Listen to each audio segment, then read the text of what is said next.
Welcome back to the deep dive.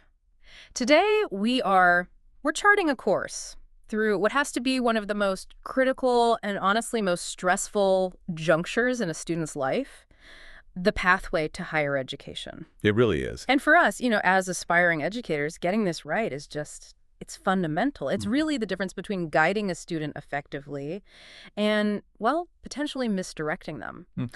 So today we're tackling the sheer complexity of it all. How do we align these big secondary school board choices, CBSE, the state boards, the IB, with the very specific and, let's be honest, often unforgiving demands of university admissions both here and abroad? It's an area that's just filled with anxiety. I see it all the time for the students, for their families. And for you, as someone about to step into the classroom, Yeah, your role changes so fast. You're not just a teacher. You suddenly become this critical guide, a counselor. right. We have to move past all the noise, Yeah. the marketing hype from schools, the gossip you hear from neighbors about which board is best. We need to focus entirely on the raw reality of admissions. Yep. So our mission today, really, is to equip you with the clarity you'll need to just cut straight through all of that noise. And that noise, it starts so early. And it almost always revolves around this deeply flawed approach that I hear from parents constantly. It sets off alarm bells for me every single time. I think I know the one you mean. They say, we'll decide the board based on university admissions. And they say it with such confidence, as if that vague statement is a concrete plan. It is the ultimate illusion of being prepared, isn't it? They truly believe they're being strategic, but what they're actually doing, unfortunately, is setting themselves up for a huge amount of stress and very likely disappointment later on. Because the follow-up is always silence. Exactly. You ask the necessary specific questions. You say, okay, great. Which country is the primary target? Or are we aiming for an entrance-driven system or a holistic one? What about the course, Well, the prerequisite subjects? Nothing. The conversation just grinds to a complete halt. There's no specificity at all. They haven't done that crucial foundational work. So what we're watching is an entire educational journey being planned backward. Completely backwards. They lock in a curriculum now, often for reasons of, convenience or just because it's the school down the road. And then years later, it's this desperate scramble to figure out which doors that curriculum actually opens. And that right there, that is the hard, unavoidable truth we have to get into today. University pathways are not something you can just retrofit onto a student's life in grade 11. They are long-term exercises in alignment. Alignment, that's the key word. It is. If that choice of board isn't made consciously, with the end goal, the specific country, the specific admission system already clearly in mind, you inevitably create systemic problems. Students end up having to switch or double prepare for different exams or compromise their subject choices. So our deep dive today has to be, well, a fact-driven expectation-correcting analysis. We need to look at CBSE, state boards, and IB, not through the lens of local reputation, but from the perspective of a busy admissions officer in Delhi or London or Toronto, looking at the piece of paper in front of them. Precisely. And our goal is to get ahead of what I always call the panic phase. You see it so consistently right around grade 9 or 10. Oh, yeah. The parents suddenly look up, they see the goalposts in the distance, and they realize they're not ready. And that's when the urgent phone calls start. Will this board really be recognized internationally? Or the big one, the one that carries the highest cost, both emotionally and financially? Should we switch to IB now? Should we switch to IB now? Yeah. Before the final 2 years? Yes.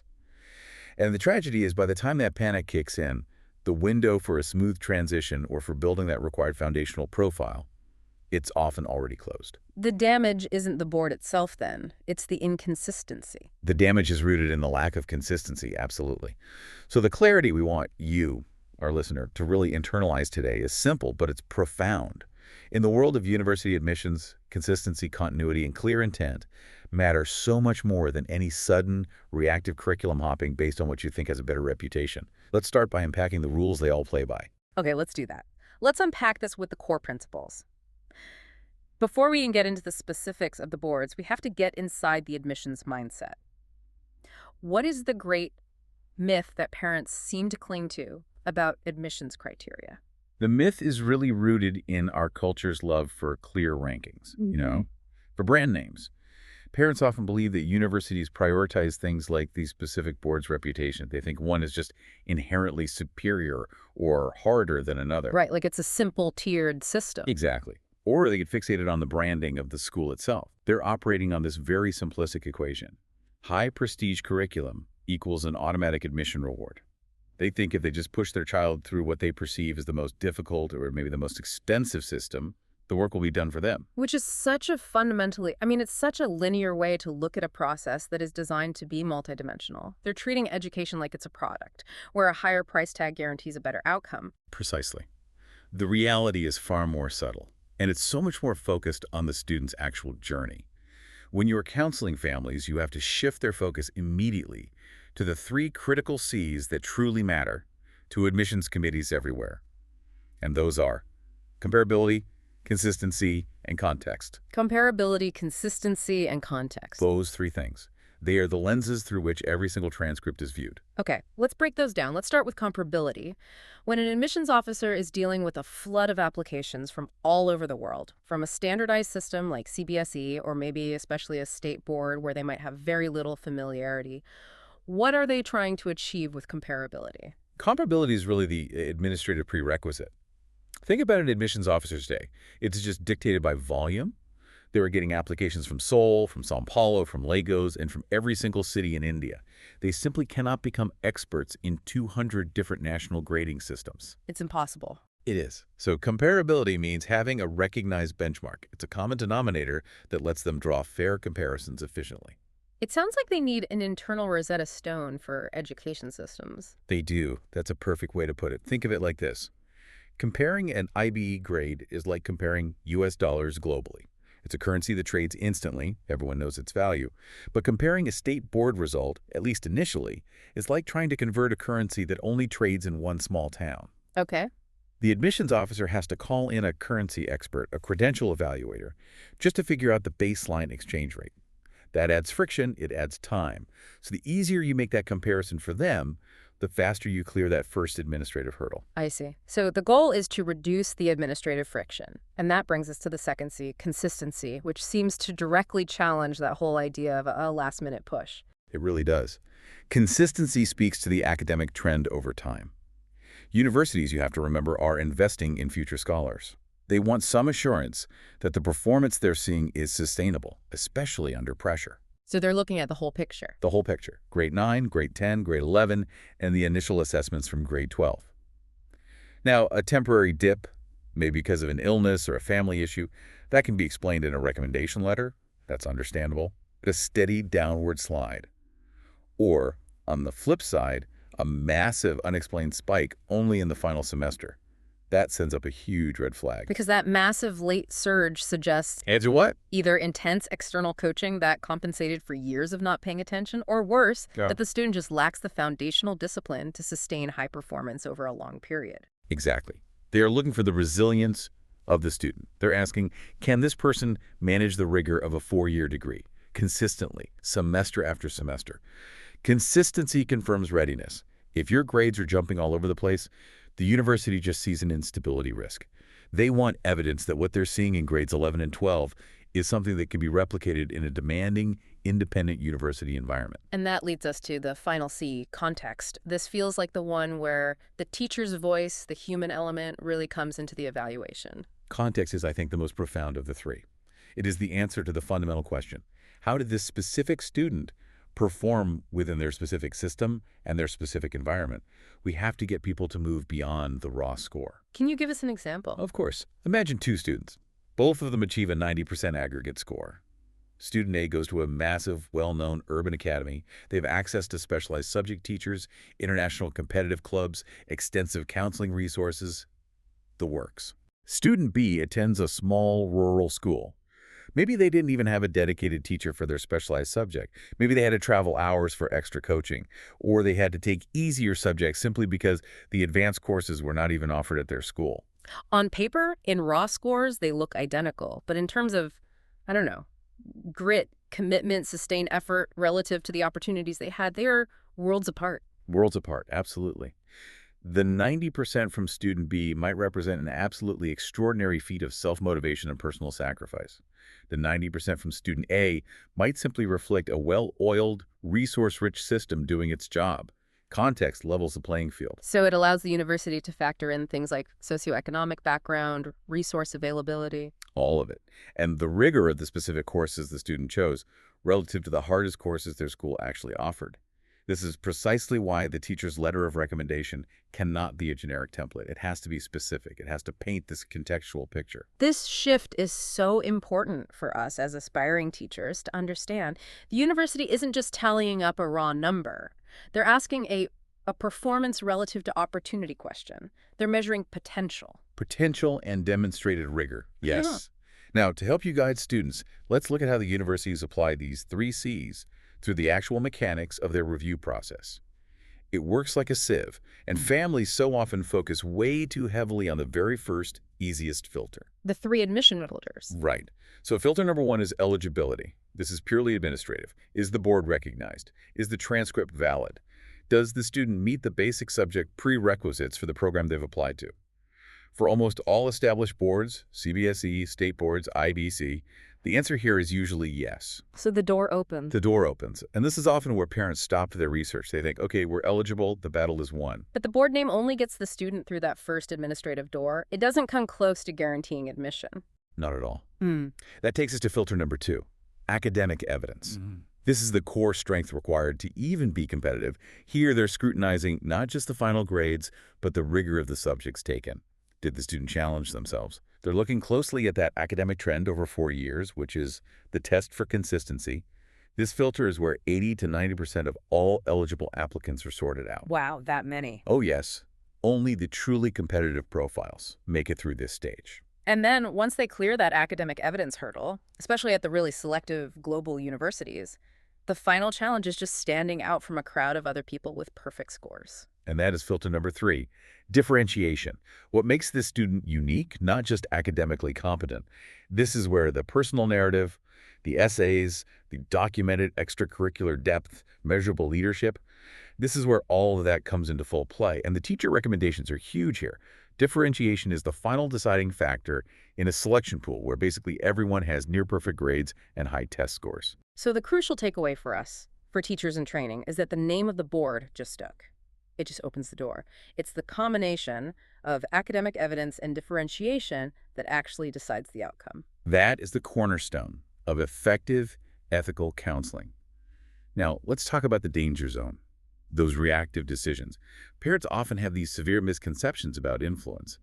They think switching to a more reputed or difficult curriculum will guarantee a reward from the university. Right, or they think the school itself is the decisive factor, not the student's own 4-year journey. Yes, which feeds right into that panic phase we talked about. They try to move their child to the perceived hardest system in grade 11, and they're hoping the university will see that as some kind of positive struggle. But that's not how it works, is it? Not at all. Universities are sophisticated reviewers. They do not reward panic switches or curriculum hopping. If a student spends grade 9 in one board, then switches to CBSE for grade 10, and then jumps to IB for grades 11 and 12, that story just lacks continuity. It lacks cohesion and, most importantly, credibility. It raises immediate questions. It does. It makes the reviewer wonder, did the student fail to cope with the previous system? Or is the family just chasing status? It creates doubt. And that lack of a clear, coherent narrative directly undermines the second C consistency and the third C context. The story doesn't make sense anymore. Absolutely. So the core principle you must instill in families is this. Consistency in performance and academic path is paramount. It far, far outweighs any sudden changes based on a perceived board difficulty or reputation. A student who achieves excellent results consistently within a state board for 4 years is a vastly stronger and more credible candidate than one who jumps between 3 different systems trying to find some magical shortcut. So it's about commitment to a path. Commitment to a path coupled with demonstrable effort within that path. That is what creates the credibility that universities are actually looking for. Okay, this framework is incredibly helpful. Now that we have the 3 Cs and the 3 filters in mind, let's apply them to the most common pathway in India, CBSE. It's the system we all know, but what is the current global perception? Is that old idea that it's somehow inferior still a misconception we need to actively fight? It is, and that perception is a relic. Yeah. It absolutely must be corrected immediately. CBSE is not inferior. It is predictable, it is standardized, and it is mature. It's extremely well established, widely recognized, and, critically, admissions offices all over the world have decades of clear benchmark data on its outcomes. This familiarity is a massive advantage. So its predictability is actually its strength when it comes to the comparability filter. They know, generally speaking, what a CBSE 90% means, which minimizes that administrative review time we talked about. Precisely. If a university has to process 10,000 applications from India, the CBSE transcript allows for efficient grouping and immediate qualification. The challenge is not recognition. The real challenge is differentiation within a massive, massive pool of high-scoring students. That brings us to the thorny issue of interpreting those raw percentages. I know from my own experience that the raw marks in CBSE can be incredibly misleading because you have this huge density of scores right at the top end. How do universities navigate the structural issues of, scaling and moderation? They treat the raw mark with extreme skepticism. And you're right, the structural issues with CBSE results come from two key areas: scaling and percentile density. Because the curriculum is uniform and the testing style often rewards rote memorization and speed, the scores tend to bunch up very heavily at the 90% mark and above. So if all the scores are bunched up, the actual difference between, say, a 95% and a 93% might only be 2 or 3 raw marks. But in a pool of over 1 million students, those 2 marks represent a massive percentile shift. Exactly, you've hit the nail on the head.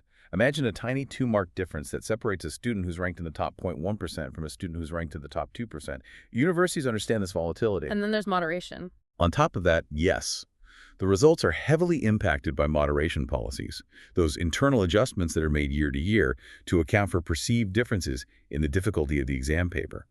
This means a 90% result one year might be academically equivalent to an 88% or a 92% in a different year. So the raw number itself is inherently volatile. So the admissions office literally cannot trust that a 95% from one student today is equal to a 95% from a student who applied from a different school last year. This must force them to look beyond the numbers. They absolutely must. They have to. They pivot right back to our 3 C's. What was the subject rigor? Did the student take core mathematics or the less rigorous applied mathematics? Was the performance consistent across the 4 years leading up to that final score? And critically, what is the school's specific context? How did this student perform relative to their own classmates in the internal school rank? So that last point allows them to see if the student is just high-performing in general, or if they are truly exceptional even within a highly competitive school. That's the distinction. It tells the real story. And this means the teacher's written recommendation letter is not a formality.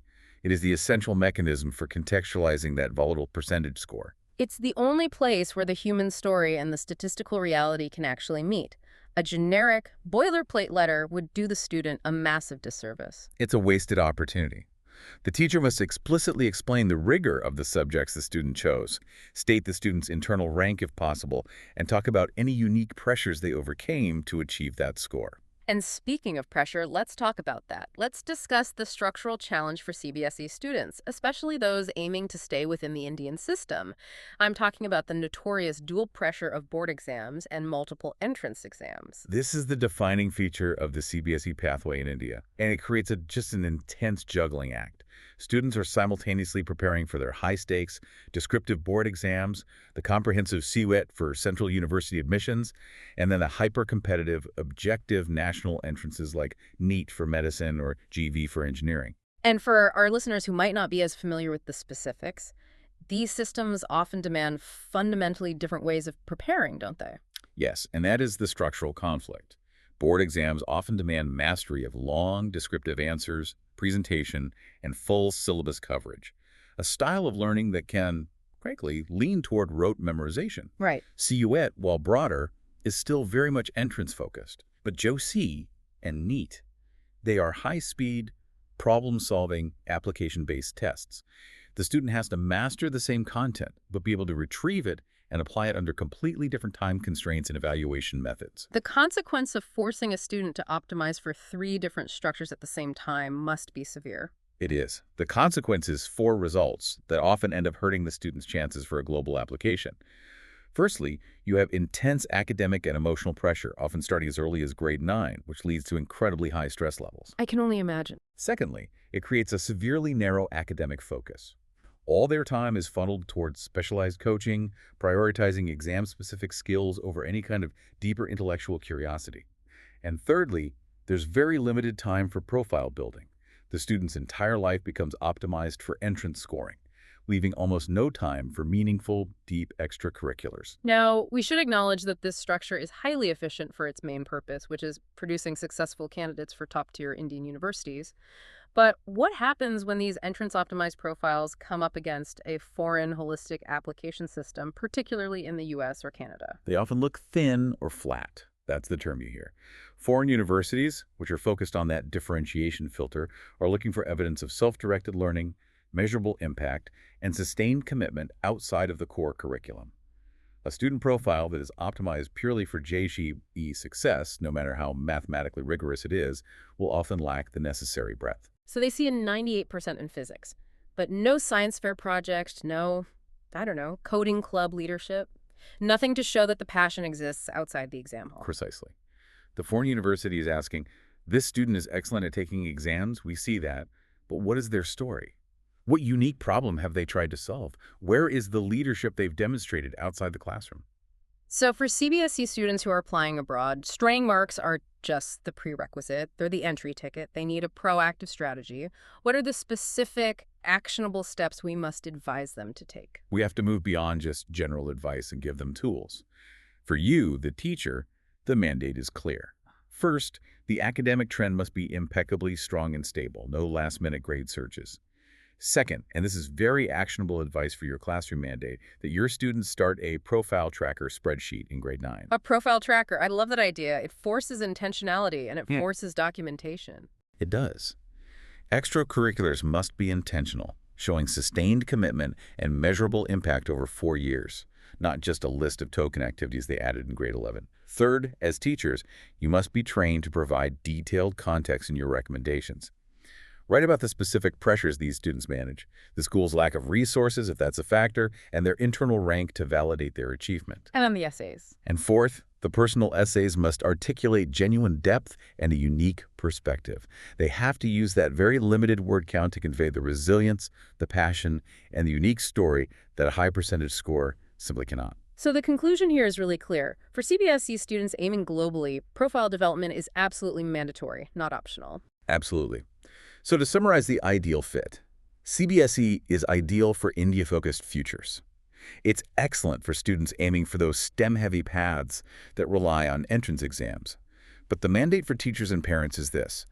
If there is any possibility of a global application, you must begin deliberately building that student's profile starting in grade 9.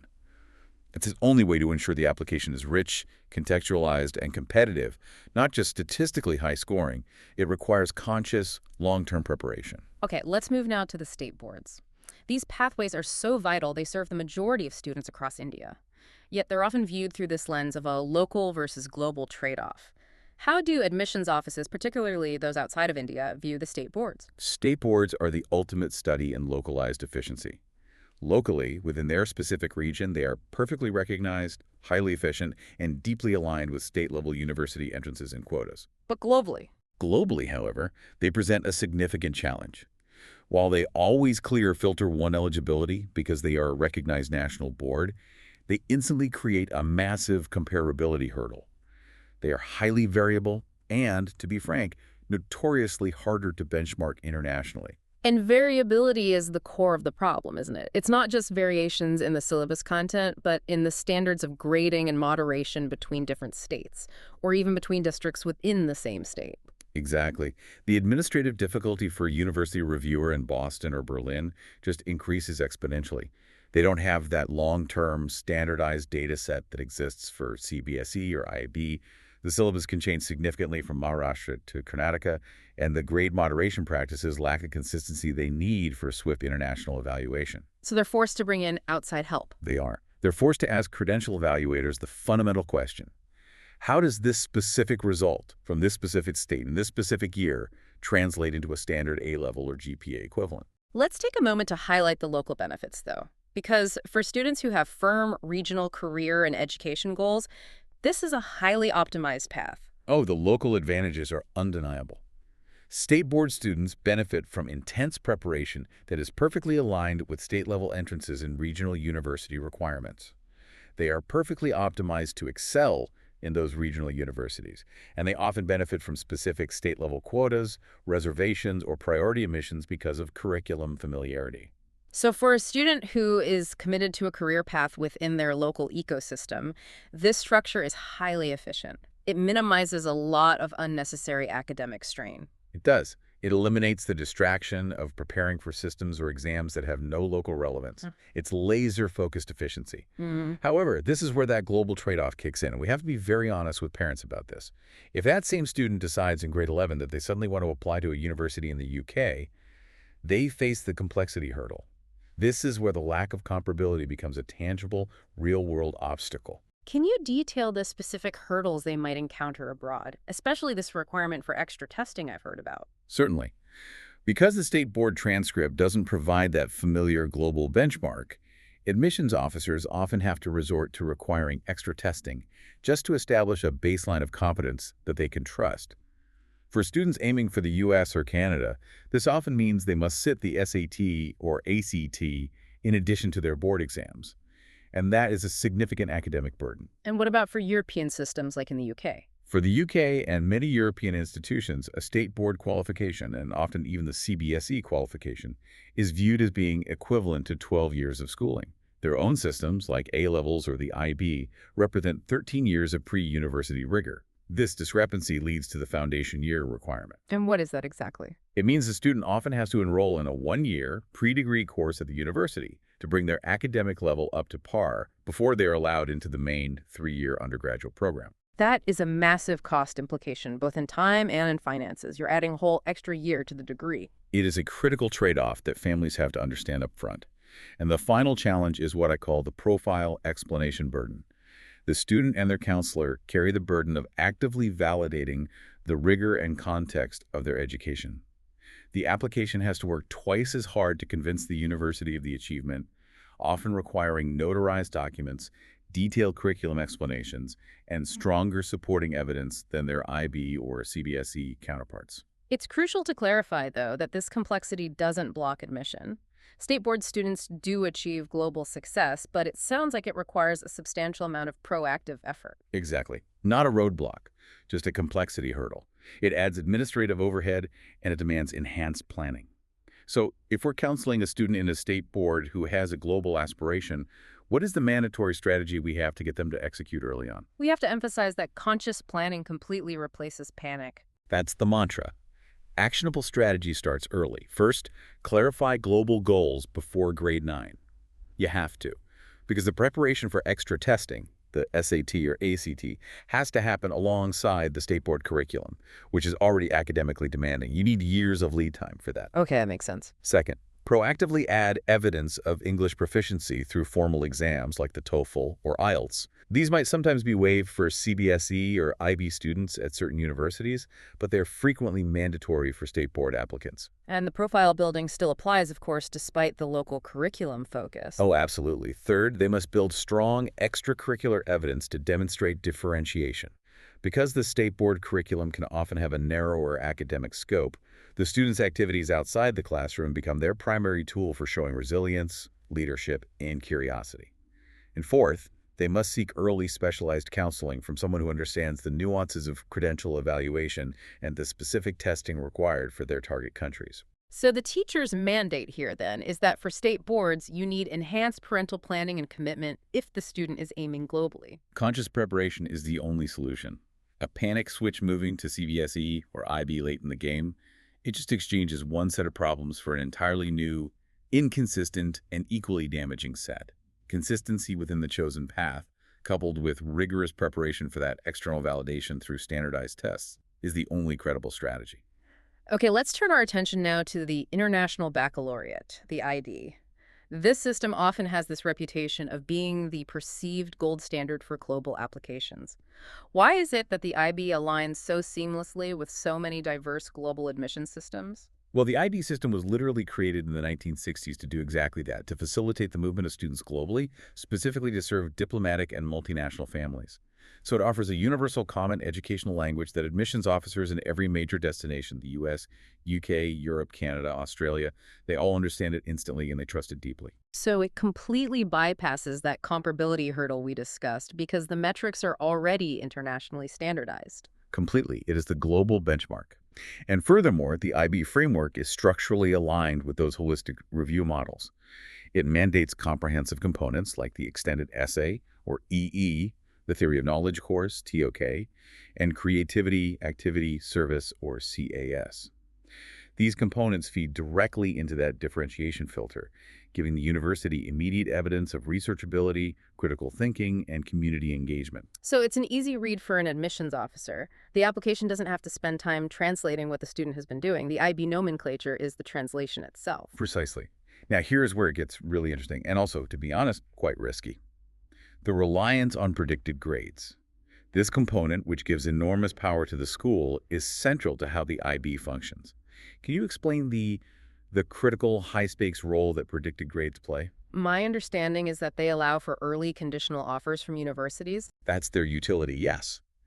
Many global systems, particularly the UK's UCAS system, make conditional offers almost a year before the student even sits their final exams. To make that conditional offer, the university has to rely entirely on three things: the student's performance trend, their complex internal assessments, or IAs, and the official predicted grades submitted by the school. And those predicted grades are basically the school's best guess? It's more than a guess. It's the school's highly confident estimation of the student's final IB score. So the university is basically accepting a student based on a promise, which makes the credibility of that promise, and therefore the school's reputation, absolutely paramount. That's the risk factor. The credibility of those predictions rests so heavily on the school's historical accuracy. Admissions offices keep track of this data religiously. If a school consistently submits predicted grades that are, say, 3 points higher than the final scores their students actually earn, a phenomenon known as grade inflation, that school's credibility is severely damaged across the board. And what are the consequences of that grade inflation for the student and the school? The consequences are severe for both. For the school, the university will just start to discount their future predictions, making it harder for all subsequent students from that school to get competitive offers. For the individual student, if they miss a predicted grade that resulted in a conditional offer, say, the university required a 38, but they only achieved a 35, that offer is immediately withdrawn. Wow. So the pressure on the teacher to make an accurate, honest assessment is incredibly high stakes. They're essentially providing a bank guarantee on the student's future. They really are. And this level of internal assessment and prediction necessitates a very specific kind of student. It also leads to the second major myth about the IB, that simply being in the system guarantees you entry somewhere great. It's a profound misconception, isn't it? We have to counter that idea that the IB is some kind of shortcut. It's the opposite of a shortcut. While the framework facilitates a holistic profile by mandating components like CAS, which naturally builds that differentiation factor, IB students compete fiercely. They're competing with other top IB students from all over the world and with high-performing students from A-levels and other top national boards. So an IB student with great scores, but, mediocre essays, rushed CAS logs, or limited demonstrated impact is still a weak candidate in a pool of very high achievers. Precisely. The IB provides the structure, but the student has to provide the depth. They are judged on the same high standards of authenticity, measurable impact, and genuine intellectual curiosity as everyone else. The IB diploma doesn't guarantee admission. It simply ensures the university understands the transcript quickly. The work, the quality of the story, the impact of the activities, that all still needs to be done, and done meticulously. And that meticulous work, that leads us to the high pressure that's so often associated with the IB. I think parents often underestimate the non-academic toll it takes on students. This is such a critical point for teachers to communicate to families early on. The pressure in the IB is distinct from the CBSE entrance pressure. It isn't acute, it's constant, it's continuous, and it's internal. Students face this relentless stream of deadlines, internal assessments across multiple subjects, the 4,000-word extended essay, which is basically a mini thesis. The TOK requirements, the CAS documentation. Exactly. This constant high workload carries a very serious risk of emotional and academic fatigue. The burnout risk is high because the pressure never lets up for 2 full years. So the teacher and the counselor have to be exceptionally attuned to the student's well-being and their pacing, much more so than in a system that's just built around a single big examination period at the end. They absolutely must become experts in managing stress and pacing. However, the immense trade-off is clear. University readiness often improves significantly. The IB fundamentally teaches the time management, the deep research skills, and the critical thinking required for higher education. But that benefit comes at the cost of high, sustained mental and emotional pressure. Parents have to be fully educated on this sustained workload before they enroll their child. So when does the IB system truly work best? When does it maximize its benefits and minimize that risk of burnout? It works best when the family and the student are fully aligned with the philosophy of the program. First, parents must fully understand and support the complex system. They need to embrace the focus on process and internal assessment and recognize that success is measured by more than just one final exam score. And the student has to be a certain type, too. Yes. Second, students must genuinely own their learning process and their workload. The IB is designed for the intrinsically motivated student, the one who can self-direct, manage long-term projects, and ask complex questions. And third, strategic counseling from day one. Absolutely. Counseling must be strategic, not reactive, guiding them through the crucial higher level versus standard level subject choices and through deadline management. The final judgment for you as a teacher to convey is this. IB is a dedicated, rigorous, and rewarding pathway, but it is not a shortcut around the foundational work of profile building, self-discovery, and consistent academic effort. It simply provides the best framework for that effort to be internationally understood. This deep dive has been remarkably clarifying. I mean, if I try to synthesize everything we've covered, from the misconceptions parents hold to the realities of the three C's and the specific structural pressures of each board, the core learning feels profound. The key to a successful university pathway isn't the board's name or its perceived prestige, but the clarity, the continuity, and the credibility of the student's own journey within that system. That is the essential insight. That's what we want you to carry into your counseling sessions with families. You are there to help them make a conscious choice, not a reactive one. So let's review the critical planning guidance, the 4 questions that teachers and parents should ask before choosing a board, long before that panic phase has a chance to set in. Okay. Question 1. Which country and which specific courses are the realistic targets? Because that single question defines the subject prerequisites and the entire admission system they'll face. Exactly. Question 2. Which admission system dominates in that country?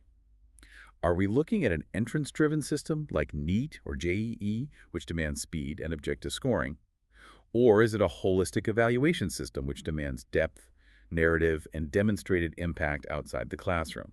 The answer dictates the optimal curriculum focus. Question 3.